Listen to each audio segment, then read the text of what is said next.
அன்பர்களுக்கு வணக்கம். அறம்பாடி சித்தர் பாடல் எண் 94 ஐ பார்ப்போம்.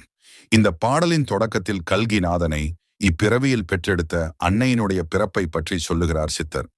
இரண்டாம் மலராக எம்மானில்லால் சூலகத்துள் கோடையால் உறைந்து கூதிர்காலத்தில் குறையாய் மலர்ந்தும் மலராது மண்பாராது சிதைந்திடுமே. அம்மலர்மதி சிறையுள்ளே பேடை புறாவாகி பின்னம் பிறப்பெடுத்து பெருமான் முற்றத்துள் வளர்ந்த கதை அறிவேன். வானவர் மீதை அறிவர் வானில் பறக்க ஒன்னாவன் சீக்கு தாக்கியதால் விழிகள் இழந்தவளாய் மலர்ந்த மாசுரு மண் வீட்டின் ஆசுரு வினையறுத்து அவ்வீடு சேர்ந்ததனை ஐயனும் நன்கறிவான். அக்கதையை அடியேனும் நன்கறிவேன் என்று சித்தர் சொல்கிறார்.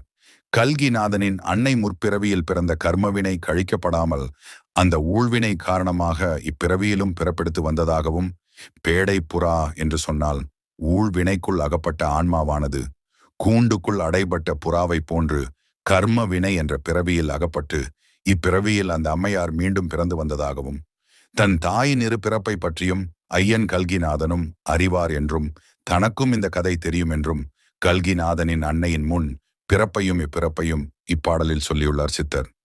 கல்கிநாதன் தான் பிறந்த வீட்டை விட்டு வெளியேறிய இடமானது எப்படி அமைப்பு இருக்கும் என்பதை சொல்லுகிறார் சித்தர்.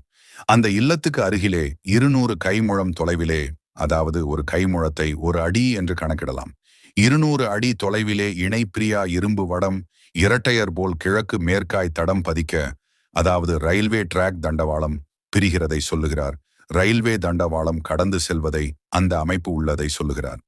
அந்த வீட்டினுடைய வாசலுக்கு, அதாவது முற்றத்துக்கு வட திசையில் ரயில்வே தண்டவாளம் இருப்பதாகவும், அந்த வழியில் ஒரு நாழிகைக்கு ஒரு தடவை, அதாவது 24 நிமிடங்கள் சுமார் அரை மணி நேரத்திற்கு ஒரு தடவை ஒரு ரயில் போவதாகவும், அந்த ரயில் வழியானது அரவரசன் ஆலயபதி என்றால் கன்னியாகுமரி மாவட்டத்தின் தலைநகரான நாகர்கோவிலில் அமைந்துள்ள நாகராஜா கோயிலுக்கும் அனந்தன்புரி என்ற திருவனந்தபுரத்துக்கும் இடைப்பட்ட தூரம் 4 காதம் நீளத்தில் இணைந்திருக்கும் என்கிறார்.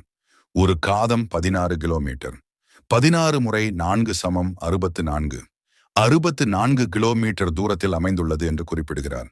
இப்பாடலில் சித்தர் கல்கி நாதனின் இருப்பிடத்தை சொல்லுகிறாரா அல்லது இப்பாடலை வெளிக்கொண்டவரின் இருப்பிடத்தை சொல்கிறாரா தெரியவில்லை. இந்த தெளிவை நாதர் முடிமேல் இருக்கும் நல்ல பாம்பு சொன்னதாகவும், அதை உலக மக்களுக்கு சித்தர் சொல்வதாகவும் நம்புவதும் நம்பாததும் கூடிய விரைவில் நாட்டார் தெரிந்து கொள்வார்கள். தான் பாடும் பாடலின் விளக்கம் உண்மை தன்மையை மக்கள் புரிந்து கொள்வார்கள் என்று சொல்லுகிறார் சித்தர். தாமரை மணம் வீசும் நெடுமலை என்றால் இமயமலையை தலைப்பாகையாய் அமைத்துள்ள வட புல மாந்தர்கள் முகத்திரையால் மூடிக்கொண்டு பல காலம் துன்பப்படுவோரின் நிலை கண்டு ஐயன் கல்கிநாதன் ஊளம் கொதிப்பான். காஷ்மீர் மக்களை சொல்லுகிறாரா அல்லது அருகில் உள்ள ஆப்கானிஸ்தான் மக்களை சொல்கிறாரா?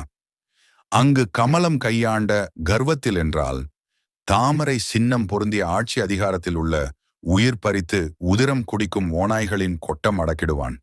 கல்கிநாதன் என்பதை இமயத்திலிருந்து பொங்கி வரும் கங்கையை தன் முடிமேல் சூடிக்கொண்ட நம்மை காக்கும் உமையொரு பாகன் சிவபெருமானின் தலை மீது ஆணையிட்டேன். உலக தங்கங்களே, நீங்கள் இதை கேளுங்கள் என்கிறார் சித்தர்.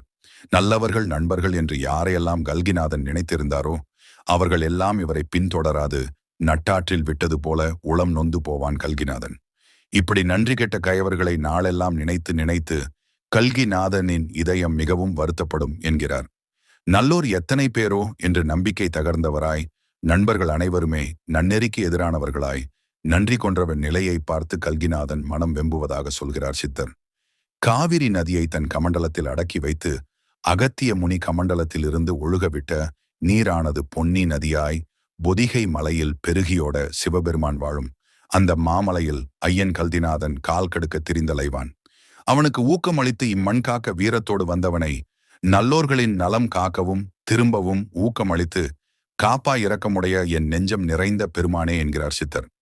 நம் ஐயன் கல்கிநாதன் இம்மண்ணுலகை இறையருள் பாய்ச்சி பக்தி மையம் ஆக்கிடவே ஆரவாரமின்றி சத்தமின்றி புறப்படுவான். அவனது வீரமிக்க ஆற்றலின் சக்தியால் நாடுகளுக்குள் போர் மூளும். நித்தமும் இப்பூமி முழுவதிலும் போர் மேகம் சூழ்ந்து நிற்கும். கொற்றவன் கல்கிநாதன் அகத்திய மலையின் குகைக்குள் தவம் இருக்க நாடுகளில் நடக்கும் போர்களால் யமனுக்கு விருந்தாக மக்கள் செத்து மடிவார்கள் என்கிறார் சித்தர்.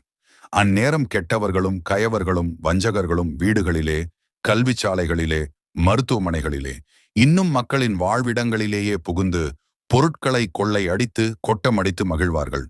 பெண்களுக்கு பாதுகாப்பின்றி அவர்களின் கற்பு பறிக்கப்பட்டு புனிதம் கெட கண்டவர்கள் எல்லாம் கற்பை சூறையாடும் கருணையில்லாத கொடும்பாதகச் செயல்கள் நாடு முழுவதும் நடப்பதை தனது ஞான திருஷ்டியால் பார்த்ததாக சொல்லுகிறார் அறம்பாடி சித்தர்.